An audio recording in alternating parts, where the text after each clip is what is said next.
Bonjour Eric Toledano, Olivier Nakache. Alors vous attaquez deux nouveaux thèmes dans ce film, Une année difficile. Vous êtes des vrais fans de cinéma. Est-ce qu'il vous arrive parfois d'avoir peur de refaire quelque chose qui a déjà été fait dans le cinéma? Voilà, là tu appuies, cher ami, sur une peur mais chronique et obsessionnelle. C'est vraiment, je pense qu'on a éliminé tellement de sujets parce qu'on s'est dit, ça a déjà été fait, même pas bien fait, mais on veut pas aller sur les terrains. Au contraire, quitte à se planter, on préfère aller défricher des terrains plutôt non explorés, ce qui a été le cas ces dernières années, heureusement pour nous. Tu vois, là, par exemple, on avait envie de faire un film sur une poupée, Barbie, un truc comme ça. Finalement, ça a été fait, puis on va pas le faire. En plus, ça n'a pas marché. Pourtant, on avait dit aux gens, habillez-vous en rose et tout, on avait tout le truc. Ouais. On va passer à autre chose. Alors après Barbie, du coup, est-ce que c'est le surendettement ou l'écologie qui a pris le dessus au début sur une année C'est la bombe difficile? atomique. Non, évidemment, c'est les deux sujets qui nous intéressaient. Et évidemment, on avait intuitivement la sensation qu'il y avait une complémentarité possible, un pont possible entre les deux, puisque il y a un rapport entre le plus et le moins, le vide et le plein. Et on a travaillé ces sujets-là en corrélation, en réfléchissant à qu'est-ce que ça pouvait imbriquer. Et c'est la comédie qui est venue se poser comme solution à essayer d'expliquer, à mettre en relation des situations justement entre des gens qui sont que dans la consommation, la surconsommation et qui n'ont que faire de l'avenir de la planète, et des gens qui se préoccupent beaucoup moins d'eux-mêmes, et en gros des gens qui veulent se sauver eux-mêmes dans la vie et d'autres qui veulent sauver le monde. Et c'est ce paradoxe-là et ce parallèle-là qu'on a voulu mettre en scène à travers une comédie un peu à l'italienne, un peu grinçante comme ça. Alors vous avez collaboré avec des associations militantes pour la préparation du film. Est-ce que vous avez fait la même démarche avec des personnes en situation de surendettement? Oui, tout à fait. Ouais. On a été accueillis par une association qui s'appelle Crésus, voilà, qui essaye d'aider, gérée par des bénévoles, qui essaye d'aider des gens en situation de surendettement et de précarité. Donc oui, on a fait des ateliers d'éducation budgétaire pour aller à la rencontre des gens jusqu'au parcours de la Banque de France. On a suivi des gens qui avaient vraiment des soucis de surendettement. Parce qu'en France, il faut savoir qu'on a le droit à une deuxième chance. On peut se faire effacer les dettes par la Banque de France. Donc c'est la constitution d'un dossier, c'est tout un protocole et on est rentré dans les rouages de ce protocole. Ouais, peut-être beaucoup d'auditeurs qui vont le découvrir du coup avec, Peut-être. le film. Alors quand on débute dans le cinéma, on vit forcément des années parfois difficiles. Quand on est étudiant aussi, est-ce que ça a été votre cas? Et si oui, quel regard est-ce que vous avez sur ces années-là aujourd'hui et qu'est-ce qu'elles vous ont appris? Déjà, nous, on les a vécues à deux, ensemble, à l'époque, puisqu'on s'est rencontrés à l'époque où on était justement étudiants et dans la post-adolescence. On a fait pas mal de petits boulots, on a vécu des années... Alors, ces années difficiles, elles sont assez formatrices. Pour moi, je pense que ce serait arrivé d'un coup et on aurait pu faire des films plus tôt, on aurait été moins mature pour aborder le sujet. Il faut qu'il y ait eu du désir, il faut même qu'il y ait eu de la frustration, à mon avis, pour qu'on soit content de monter de temps en temps sur le podium quand un film fonctionne. Pour le coup, on a réussi à transformer à peu près toutes nos expériences en film. On a travaillé dans des mariages, on a fait le sens de la fête. On a travaillé dans les colonies de vacances, on a fait nos jours heureux. Qu'est-ce qu'il y a eu d'autre comme... Hors norme. Hors norme, on a côtoyé des associations qui s'occupaient d'enfants autistes, on a même travaillé pour eux et on a fait hors norme. Donc je pense que c'est des années sandwich où justement on se nourrit de sandwich d'ailleurs, mais où on se nourrit de matière qui va à un moment ou un autre sortir en fiction. Alors, dès l'intro, vous mettez beaucoup de rythme, ça va vite. C'est quelque chose qu'on a déjà vu, par exemple, dans Hors Norme avec une course-poursuite. Tout au long du film, on va avoir beaucoup de décors différents. On imagine beaucoup de moyens en termes de production et d'autorisation de tournage. Ça a dû être un défi pour certains endroits. Je pense au Trocadéro ou la Banque de France. Oui, c'est un défi. Ce film n'a été qu'une succession de défis à relever. Et c'est tant mieux parce que on aime aller dans des nouveaux territoires et se mettre en danger et relever des défis. Oui, en production, ça a été un film compliqué à échafauder. Alors, est-ce que ça vous manquait un petit peu après en thérapie ou c'est quand même beaucoup plus calme en termes Très franchement, de plan? ça nous manquait. Ouais, parce qu'effectivement, on a passé 4 ans à écrire des scènes de chant contre chant entre deux personnes. C'était fabuleux. Il fallait tout passer par le jeu et l'intériorité. Mais il était temps qu'on retrouve la vitalité. Puis c'est surtout aussi le post-Covid. Cette espèce de restriction de nombre de gens nous a sûrement donné envie d'écrire une scène avec 300 figurants dès le début. Alors, on a Pio Marmaille et Jonathan Cohen au casting qui sont deux grosses personnalités. En gérer un sur un plateau, c'est ok, mais les deux en même temps, comment est-ce que ça s'est passé? Ça a été simple? C'est le bordel. Ah, pas se mentir, c'est le bordel. Ils sont deux fortes personnalités. Il faut les canaliser, on n'était pas trop de deux. On peut dire des choses comme ça. Après, oui, ce sont quand même de grands pros. Oui. C'est de grands pros. Donc, si vous voulez, ils savent aussi l'importance, l'enjeu d'une journée de tournage et de scènes de scènes à tourner, du travail à abattre. Mais c'est vrai qu'on n'omet pas avec eux la déconne.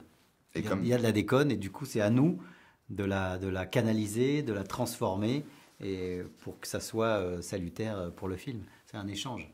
Et du coup, comme Jonathan, il a déjà été réalisateur, est-ce qu'il comprend mieux vos attentes parfois? Est-ce qu'il a été force de proposition à certains moments? Oh, il peut proposer. De temps en temps, on prend, de temps en temps, on prend pas. Mais oui, il est plutôt créatif et il y a quelques petits moments de brillance dans le film aussi qui sont des fulgurances qui lui sont arrivées ou alors qu'on a eu comme idée au dernier moment. En tout cas, il est très réactif. C'est un peu comme un sportif. On lui envoie le ballon, il peut le renvoyer tout de suite. Mais ceci dit, Pio aussi. Il a l'air moins comme ça, mais il peut être très, très vif et très réactif aussi. Alors, vous avez évoqué la comédie italienne tout à l'heure. Il y a un film de Dino Risi qui s'intitule Une vie difficile. En plus du titre, on y trouve plusieurs similitudes avec des prises de position un petit peu radicales dans le film, une histoire d'amour qui semble impossible. Vous sentez-vous proche de la comédie italienne avec du coup son mélange de cruauté humaine, la cruauté sociale et la tendresse? On mélange tout ça? Oui, on se sent proche au point de se revendiquer d'influence de comédie italienne. Tout au long des films, on en a parlé, mais c'est peut-être le plus italien celui-ci, puisqu'il prend tout le monde et il met tout dans un sac et il met une sorte de dose de noirceur et de pessimisme qui se transforme avec la comédie en petits moments d'aération réguliers et il dénonce et il aborde des sujets complexes avec légèreté. C'est tout l'art des Italiens de cette époque. Et puis alors La vie difficile dont vous parlez a été le début de ce titre qui est arrivé en corroboré par le petit montage que les gens découvriront au début du film qui explique aussi, pour ceux qui ne le savent pas et qui voudront le savoir, pourquoi nous avons choisi ce titre. Alors, il y a une grosse attente lors de la sortie de vos films. Comment est-ce que vous la gérez, cette attente? Est-ce que vous êtes plutôt du genre stressé ou du genre à en profiter? Les deux. En fait, on est stressé. Mon colonel, tu peux dire. Les deux, mon colonel. On est stressé, on est névrosé, on a peur, on doute. Mais en même temps, on veut aussi en profiter. C'est pour ça qu'on fait une grande tournée dans toute la France avec le plus de dates possible pour accompagner le film jusqu'au 18 octobre, la date de la sortie. Donc voilà, on en profite, on va à la rencontre des gens et en même temps, ça nous permet peut-être soit de nous rassurer un petit peu ou de nous calmer. Justement, vous parlez des doutes. Alors, quelle part de vos propres doutes et certitudes est-ce que vous avez intégré dans le film? Est-ce que des fois, vous refusez un discours un peu trop radical, peut-être dans les dialogues ou dans une partie du scénario? Et du coup, sur ce duo, de quel personnage vous sentez-vous le plus proche? On se sent proche, en fait, c'est un peu bizarre parce qu'on se sent proche de tous les personnages parce qu'on les a fait tous parler. C'est un peu un théâtre de marionnettes, un film. Donc, quand Noémie se met à dire on est avec un mégaphone dans la main, on est la première génération à subir vraiment les effets du changement climatique et peut-être les derniers à agir, je me sens proche de ce qu'elle raconte parce que c'est vrai qu'on nous parlait de ça à échéance de 2050 et qu'on voit que l'été qu'on vient de passer nous prouve que ça y est, c'est arrivé plus vite que prévu. Mais je me sens proche des losers magnifiques, d'un gars. Je me dis, si j'étais dans sa situation, j'ai toujours pensé, par exemple, qu'est-ce qu'on fait des objets qu'on perd à la sécurité quand on perd un parfum, un déodorant. Je me suis dit, mais si j'étais dans la merde, j'irais tout de suite aller les chercher pour en faire quelque chose. Donc, tous les personnages nous intéressent. Même le chien empaillé. Même le chien empaillé. Tous les personnages nous intéressent. On les défend tous. Et c'est tous un peu nous-mêmes et pas du tout. Et c'est ça la force de l'écriture, c'est qu'on peut mettre de soi et mettre de quelque chose de totalement différent. Et c'est le mélange que ça donne à la fin qui peut être savoureux ou pas. C'est vous qui jugerez.